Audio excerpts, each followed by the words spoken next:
Umayya হযরত বেলাল রাদিয়াল্লাহু তাআলা আনহুর জিহ্বাটারে টান দিয়া বের কইরা এই জিহ্বার মধ্যে পেরেক ঢুকায়া দিছিল, জিহ্বার মধ্যে পেরেক ঢুকায়া দিছিল। যেই জিহ্বায় আল্লাহ আল্লাহ জিকির কয় এই জিহ্বা আমি রাখবো না কয়ে পেরেক ঢুকায়া দিছিল।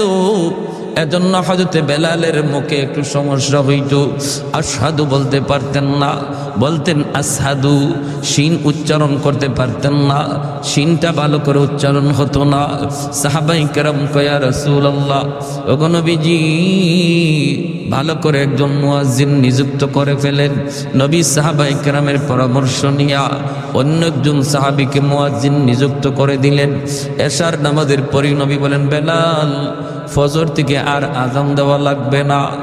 এই কথা শুনতেই যেন বেলাল হাবশির মাথায় আসমান ভেঙে পড়ল। এশার নামাজ পড়ে সবাই যার যার ঘরে চলে যায়, কিন্তু মসজিদে নববী কাছে কে গেলেন না শুধু একজন, তিনি আর কেউ নন, তিনি হলেন বেলাল হাবশি।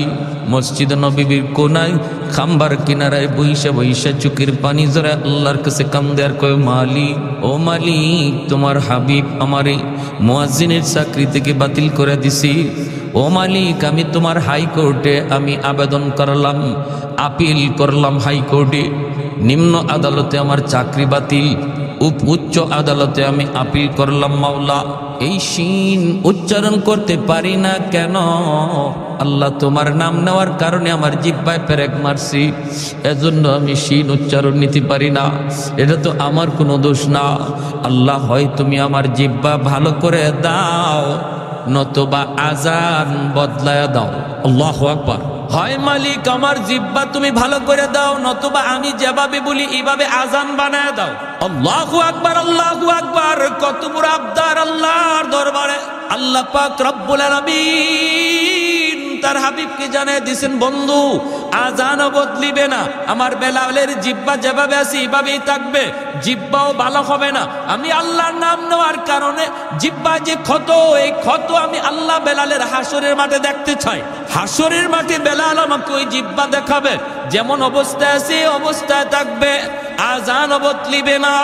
ভাইরা বন্ধুরা, ফজরের আজান দিলেন অন্য একজন মুয়াজ্জিন। আজান তো হয়ে গেল, নামাজের টাইম হয়ে গেল। আমার নবী, মায়ের নবী, তিনি বের হয়েছেন হুজরা থেকে নামাজ পড়াবেন মসজিদে নববীতে। সাহাবায়ে কেরাম সবাই অপেক্ষায়, মায়ের নবী হুজরা থেকে বের হয়েছেন নামাজ পড়াবেন, কিন্তু সূর্য তো ওঠে না, রাত তো পোহায় না। ফজরের নামাজটা পড়তে হয়, একটু রাত যখন শেষ হয়ে যায়, সুবহে সাদিকের পরে ফজর যখন শুরু হয়, একটু আকাশটা ফর্সা হওয়া শুরু করে, তখন সুন্নাত ফজরের নামাজ পড়া সুন্নাত। আমার নবী ওই সময়টার অপেক্ষা করেন, একটু আকাশটা ফর্সা হবে। কিন্তু না না, অন্যদিন যেই টাইমে আকাশ ফর্সা হয়ে যেত, আজ ওই টাইমে আকাশ ফর্সা হইতেছে না, অন্ধকার শুধু আরো বাড়তেছে, অন্ধকার শুধু বাড়তেছে। সাহাবায়ে কেরামের ভিতরে অস্থিরতা, আল্লাহর নবীর ভিতরে অস্থিরতা। কই সকাল তো হয় না, আকাশ তো ফর্সা হয় না। আল্লাহর কাছে নবী জানতে চাইলেন, মালিক ও মালিক, কিয়ামত কি তুমি গোটায় দিবা নাকি? আল্লাহ, কিয়ামত কি হয়ে যাবে নাকি বুঝতেছি না গো আল্লাহ, নাকি আমরা কোনো আযাবের সম্মুখীন? আল্লাহ বলে, বন্ধু কি হয়েছে? কই মালিক, কেন এখনো সকাল হয় না, ফর্সা হয় না? ফজরের নামাজ তো পড়ব, কিন্তু এত অন্ধকারে কেমন করে নামাজ পড়ি? আল্লাহ, ফজরে আজান বুঝি হয়, এখনো বুঝি ফজরের টাইম হয় নাই, ফর্সা হয় নাই। জিব্রাইল আমিন দ্রুত নেমে এসে মায়ার নবীকে জানায় দিলেন, নবী গো, কেমন করে সকাল হবে গো নবী? মদিনার মসজিদে ফজরের আজান তো এখনো হয় নাই। আল্লাহ নবী বলে, ভাই জিব্রাইল, অন্য দিনের চেয়ে আজান তো আরো সুন্দর আজান হয়েছে, শুদ্ধ করে আজান হয়েছে, শুদ্ধ করে আজান। জিব্রাইল আমিন কই, নবী গো, জানি না, তবে অন্য দিনের আজান আমরা আসমানের ফেরেশতারাও শুনতে পাইতাম, শুধু আমরা না, আরশের মালিক আরশে বৈশা শুনতেন। কিন্তু আজ ফজরে আজান আমরা আকাশের ফেরেশতারা শুনি নাই, আল্লাহ নিজেও শুনে নাই, এজন্যই রাত শেষ হইতেছে না। ওগো নবীজি, বেলাল আজান না দেওয়া পর্যন্ত রাত কিন্তু পোহাবে না। ভাইয়ার নবী, দয়ার নবী কই, বেলাল, আমার আল্লাহর কাছে এত দাবি হয়ে গেছে বেলাল, আমরা তো বুঝতে পারি নেই রে বেলাল, দ্রুত আজান দাও। বেলাল আজান দিলেন, রাত পোহালো, দিনের আবাস দেখা গেল। জোরে করুন সুবহানাল্লাহ। রমজান শরীফ, মায়ার নবী সেহরি খাইতেছেন। রমজানে সেহরি খাওয়া কি সুন্নত, ঠিক না? সেহরি খাওয়া সুন্নত। একটা খেজুর হইলেও একটা সেহরি খাবেন, সুন্নত আদায় হবে। তবে যদি কেউ সেহরি না খায় রোজা হবে না তা না। সেহরি যদি কেউ ঘুমের তালে খাইতে না পারে রোজা হবে। উনি যদি রোজা রাখতে চায় রোজা রাখতে হবে, রোজা রাখতে চায় না রোজা রাখতে হবে। সেহরি না খাইলেও রোজা রাখতে হবে, তবে সেহরি খাওয়াটা সুন্নত, বহুত বড় সুন্নত। এই সেহরির টাইমটা উম্মতে মুহাম্মদীর জন্য আল্লাহ পাক স্পেশাল একটা সুযোগ দিয়েছেন, যেটা আগের উম্মতের ছিল না, এমনকি ইসলামের শুরুতে ছিল না। মায়ার নবীর কাছে যখন রমজানের বিধান নাজিল হয়েছে তখন রোজার সিস্টেম ছিল অন্যরকম। সিস্টেমটা কেমন ছিল? সিস্টেম ছিল সকাল থেকে নিয়ে সন্ধ্যা পর্যন্ত রোজা রাখবে, এরপরে ইফতার করার পরে যদি কেউ ঘুমায়া পড়ে তাহলে আর খাওয়ার সুযোগ নাই। ঘুম থেকে উঠিয়া রাত যদি থাকেও রাতে আর খাওয়ার সুযোগ নাই। ঘুমায় গেলেই তার ঘুম থেকে রোজা শুরু। এখন রাত 12টার সময় সে ঘুমাক, রাত 12টা থেকে তার রোজা শুরু হয়ে গেছে। একদম পরের দিন সেই ইফতার পর্যন্ত, মাগরিব পর্যন্ত রোজা রাখতে হবে। এটা ছিল ইসলামের প্রথম জমানার রোজার বিধান। এতে করে নবীর একজন সাহাবী হযরত কায়েস রাদিয়াল্লাহু তাআলা আনহু, পবিত্র কোরআনের সূরাতুল বাকারার মধ্যে আল্লাহ পাক এই আয়াত নাজিল করছেন নবীর এই সাহাবীর ব্যাপারে। হযরত কায়েস রাদিয়াল্লাহু তাআলা আনহু ইনি একজন দিনমজুর ছিলেন, একজন কৃষক ছিলেন। সারা দিন জমিতে সে মরুভূমিতে কামকাজ করেন, রোজা রাখা কামকাজ করছেন। ইফতারের সময় আসছেন, আয়েশা তিনি বিবিরে বলতেছেন, বিবি গো সারাদিন কাম করছি, খুব ক্লান্ত, কিছু আছে ইফতারি কিছু আছে?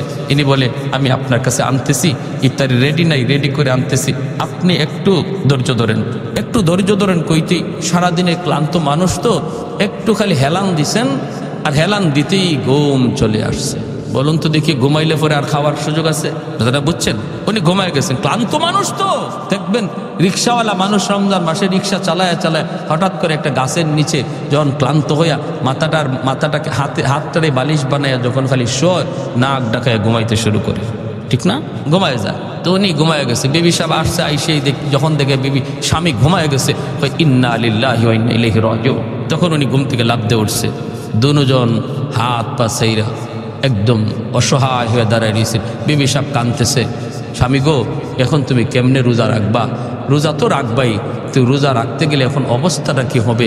সারাদিন গেছে তুমি কিছু খাও নাই, এখন ইফতার করবা, একটু দেরি হইতে তুমি ঘুমায় গেলা, ঘুমাইছো তো এখন আর তোমার খাওয়ার সুযোগ নেই, এখন কেমনে কি করবা? এনে না খাইয়া এই রাত থেকেই রোজা রাখা শুরু হয়েছে। সারাদিন ক্ষুধার্ত তৃষ্ণার্ত, আবার সারা রাত গেল না খাওয়ায়। পরের দিনও রোজা শুরু হয়ে গেছে। পরের দিন রোজা শুরু হয়েছে, যখন দুপুর হয়ে গেছে তখনই উনি ওনার মাঠেই যেখানে কাজ করতে বেহুশ হয়ে পড়ে গেছেন। বিবি সাহেব আল্লাহর নবীর কাছে গিয়া বলছে, ইয়া রাসূলুল্লাহ, আমার স্বামীর এই অবস্থা। আল্লাহর নবী, রহমতের নবী আল্লাহর কাছে আবদার করলেন, মালিক আমার উম্মতের জন্য বিধানটা কঠিন হয়ে গেছে, আল্লাহ একটু আসান করো। সাথে সাথে আল্লাহ পাক জিব্রাইল আমিন মারফতে কোরআনের আয়াত নাজিল করে ওই সাহাবীর দিকে লক্ষ্য করে আল্লাহ জানাই দিলেন, বন্ধু আজ থেকে তোমার উম্মতের বিধান আমি আসান করে দিলাম। ঘুমাইলে আর রোজা শুরু হয়ে যাবে এমন না, সারা রাত সেহরি পর্যন্ত সে খাইতে পারবে। এখন ঘুমাক আর উঠো, খাওয়ার টাইম সারা রাত। তাহলে নবীজির সাহাবীরাও উম্মতির জন্য রহমত, ঠিক না? একজন সাহাবীর কারণে আমরা রোজার বিধানটা আসান পাইছি, আর নাইলে কিন্তু আমাদেরও এইরকমই হইতো। ঘুমাই খালি একটু ঘুমাইবেন, শেষ, আর খাওয়ার সুযোগ নেই, রোজা শুরু হয়ে যেত। এই সাহাবীরই ঘটনার পরে রোজার বিধানটারে আল্লাহ আমাদের জন্য সহজ করে বললেন, সকাল থেকে নিয়ে মাগরিব পর্যন্ত, ইফতার পর্যন্ত তোমরা রোজা রাখবা, খাইবা না, পানি পান করবা না। আর ইফতারের পর থেকে নিয়ে সেহরি পর্যন্ত সারা রাত তোমরা যখন মন চায় যা খাও, তোমাদের জন্য সে সুযোগ করে দেওয়া হয়েছে। আল্লাহ নবী সেহরি খাইতে বসছেন, বেলাল হাবশি আজান দিবেন, ফজরের আজান। মুয়াজ্জিন সাহেবরা আজান দেওয়ার আগে ইমাম সাহেবের একটু খবর নেয়। তো বেলাল হাবশি রাদিয়াল্লাহু তাআলা আনহু তিনিও ফজরে আজান দিয়ে দিবেন, সেহরির টাইম শেষ হয়ে গেল। তিনি তো চিন্তা করতেছেন, আমার নবী এখনো কি তিনি খানা খান নাকি খানা থেকে সেরে ফেলছেন, একটু যায় দেখে আসি। বেলাল চলে আসলেন আল্লাহর নবীর কামরায়, আইসা দেখেন মায়ার নবী এখনো খানা খাইতেছেন, আর নবীর সাথে আর একজন অপরিচিত মানুষ খানা খাইতেছে। আল্লাহর নবীকে খানা খাওয়া দেখেই বেলাল ডাক দিয়া বলতেছে, নবী গো সেহরির টাইম শেষ হয়ে গেছে গো নবী, আর খানা খাইয়েন না। আল্লাহর নবী দেইখা বলতেছেন, বেলাল কি কইছ? বলে, নবী গো সেহরির টাইম শেষ। ঠিক আছে, বেলাল চলে গেছেন। বেলাল মনে মনে ভাবছেন, তাহলে তো নবী এখন খানা শেষ করে ফেলবেন। বেলাল চলে গেছেন। চলে যাওয়ার পর একটু পরে আজান দিবেন, আসছেন কই দেখি কে নবী এখনো খানা খায়া শেষ করছেননি। আয়া দেখেন নবী এখনো তিনি খানা খাইতেছেন। বেলাল ডাক দিয়া বলে, ইয়া রাসূলুল্লাহ, সেহরির টাইম শেষ, খানা খায়েন না। নবী কয় ঠিক আছে। বেলাল আবার চলে গেলেন। যাইয়া একটু পরে আজান দেওয়ার আগেই ভাবতেছেন যে দেখি দেখি এখনো নবী খানা খায় শেষ করছেননি। আইসা দেখেন মায়ার নবী এখনো খানা খাইতেছেন। এইবার হযরত বেলাল বলি, ইয়া রাসূলুল্লাহ, খুদার কসম, ওগো নবী সেহরির টাইম শেষ। যেই মাত্র বেলাল কয় খুদার কসম সেহরির টাইম শেষ, তখনই মায়ার নবী কয় কি, তাড়াতাড়ি গোসল, সেহরির টাইম শেষ। বেলাল কসম খেয়ে ফেলছে, সেহরির টাইম শেষ। নবী যা ছিল সাথে সাথে হাত থেকে ফালাই দিচ্ছেন। দুজন অপরিচিত একজন মানুষ নবীর সাথে খানা খাইতে বসছেন।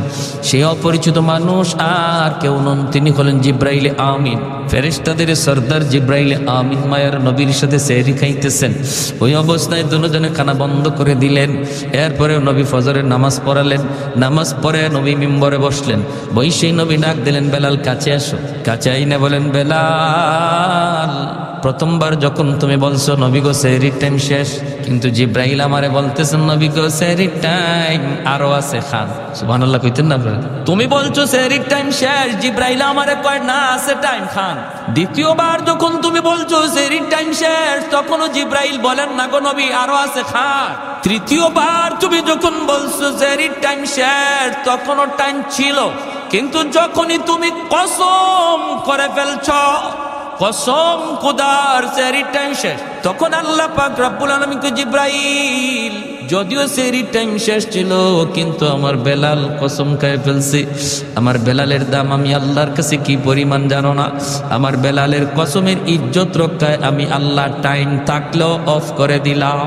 আর একটু জোরে কন্যা সুবহানাল্লাহ। ছিল টাইম, আরো ছিল, খাওয়ার সুযোগ ছিল, কিন্তু বেলালের কসমের ইজ্জত রক্ষায় আল্লাহ টাইমটারে অফ করে দিয়েছেন। জোরে কোন সুবহানাল্লাহ। আহাদুল লাইসা কামিসলি সামাদুল লাইসা কাফাদলি লিমানিল মুলকু তুগু ই তো সাজাওয়ার খুদাই তো খুদা বন্দে আমি নি তো খুদা বন্দে সারি তো খুদা বন্দে জমিনি তো খুদা বন্দে সমাই তো রহিমি তো করিমি তো সামিঈ তো বসিরি তো মুইজ্জি তো মুযিল্লি তো মালিকিল আরশি বাজাই। একটু জোরে করুন আল্লাহু আকবার। এজন্য বলি রে যুবক, যৌবন কালটা হলো আল্লাহর ওলি হওয়ার বয়স। বেলাল হাবশী যৌবনেই তিনি আল্লাহরে খুশি করে ফেলছেন। যৌবন কালেই তিনি জিরো থেকে হিরো হয়েছেন। যৌবন কালেই তিনি ছিলেন গোলাম, গোলাম থেকে মায়ার নবীর পার্সোনাল সেক্রেটারি হয়েছেন। যৌবন কালেই বেলাল মসজিদে নববীর মুয়াজ্জিন হয়েছেন। আল্লাহু আকবার জোরে কর। তোমার যৌবন কালটা হলো আল্লাহকে খুশি করার বয়স। কারণ যৌবনে যখন যুবক আল্লাহর গোলামি করে, যৌবনকালে যুবককে যখন মসজিদে পাওয়া যায়, একজন যুবককে যৌবনে যখন রোজা রাখতে দেখা যায়, যৌবনকালে যখন বাপ মার সেবা করতে পাওয়া যায়, যৌবনকালে যখন মুরব্বীদের শ্রদ্ধা করতে দেখা যায়, যৌবনকালে যখন আল্লাহর ভয় অন্তরে পাওয়া যায়, গান বাজনার আয়োজন করে না, করে তো করে ওয়াজ মাহফিলের আয়োজন করে, ওই যুবক যৌবনে ওলির খাতায় নাম উঠায় নেয়।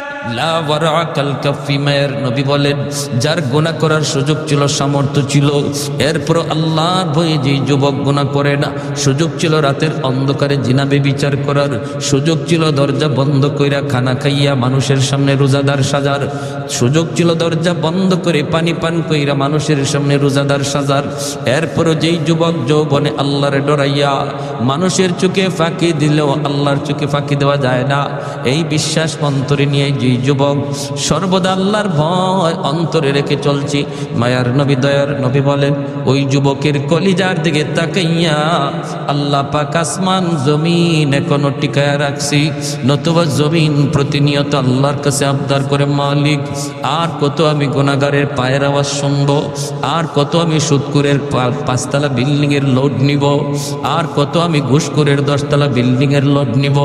আলা কুল্লা ইয়াউমিন ওয়াল আরদু ইস্তাজিলু রাব্বাহু আবতালিউ ইবনা আদম ফি কারি, মালিক অনুমতি দাও, অনুমতি দাও, এই ফরিদপুরের গুনাহগারগুলির আমি জমিনের ভিতরে গিলে ফেলি, আমি সুদখোরের 5তলা বিল্ডিংটা গিলে ফেলি।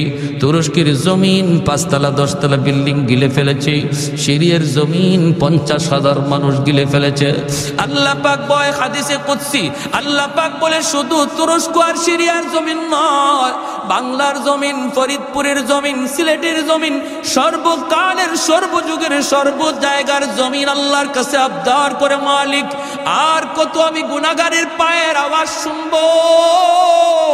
আসবিরু ইলা মাতা আসবিরু, ধৈর্য ধরবো তো আর কতকাল ধৈর্য ধরবো।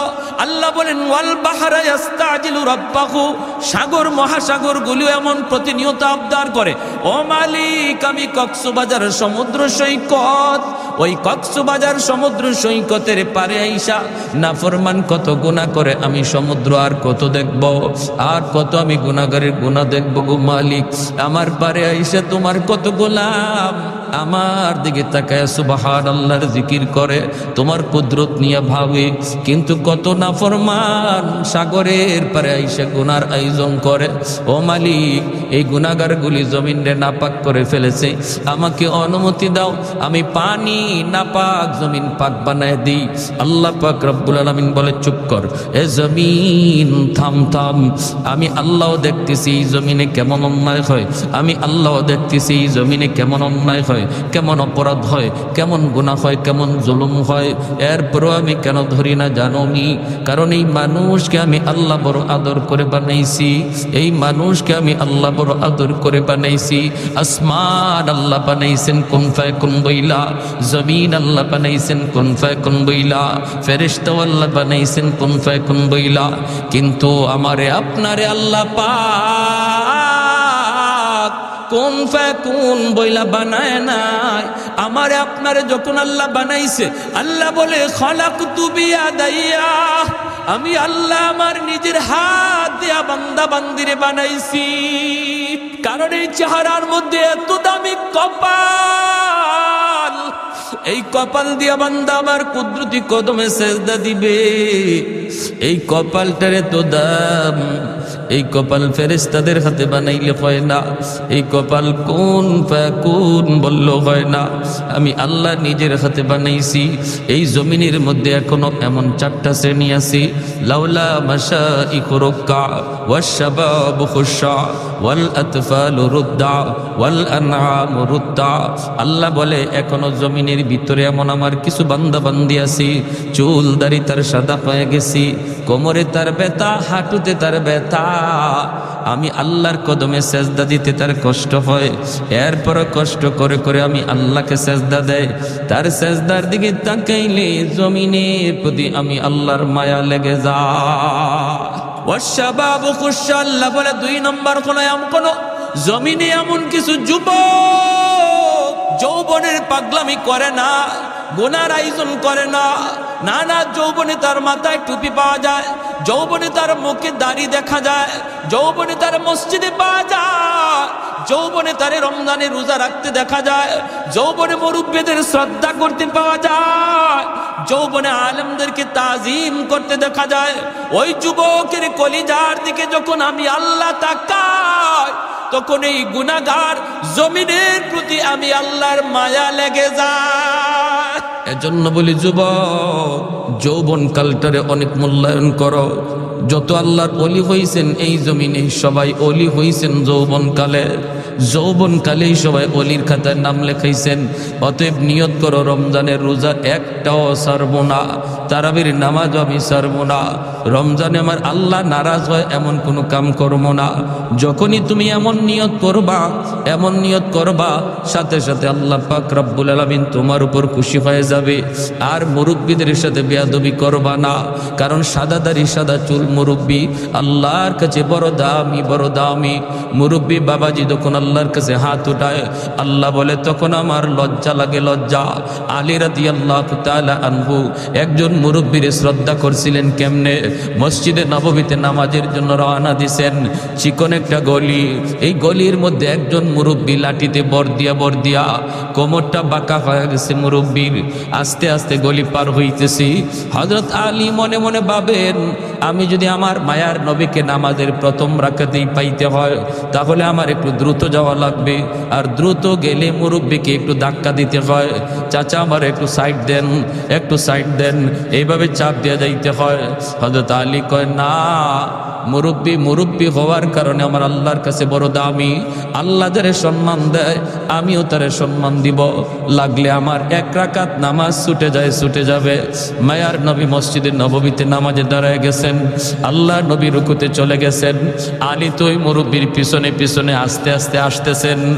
এই দিকে আমার মায়ার নবী রুকুতে গেলেন, রুকুতে যাওয়া মাত্রই রুকু থেকে মাথা উঠানোর আগেই আল্লাহ জিব্রাইলে আমিনকে পাঠিয়ে দিলেন। জিব্রাইলে আমিন আইসা বলতেছে, ইয়া রাসূলুল্লাহ, ইয়া হাবিবাল্লাহ, ওগো নবী মাথা উঠায়েন না, গো নবী মাথা উঠায়েন না, রুকু থেকে মাথা উঠাবেন না, কারণ আপনার আলী এখনো রাস্তায় নামাজে শরীক হতে পারে নাই। আল্লাহ নবী অবাক হয়ে গেলেন, রুকুতে ঘটনা কি? আলী নামাজে শরীক হইতো পারছে না বিদায় নবীর রুকু আল্লাহ লম্বা করতে কয়। এইবার মায়ার নবী, দয়ার নবী, তিনি তো রুকু লম্বা করতেছেন, আর জিব্রাইল আমিন কয়, নবী গো, আমি যখন আপনাকে বলবো তখন মাথা উঠাবেন। নবী তো লম্বা রুকু শুরু করে দিলেন। সাহাবাই কেরামও পিছনে পিছনে তারা লম্বা রুকু করতেছেন, লম্বা রুকু করতেছেন। এইভাবেই রুকু চলছে লম্বা রুকু। হঠাৎ করে জিব্রাইলে আমিন ডাক দিয়ে কয়, মায়ের নবী গো, এইবার মাথা উঠান, আপনার আলী নামাজে শরীক হয়ে গেছে। একটু জোরে কম সুবহানাল্লাহ।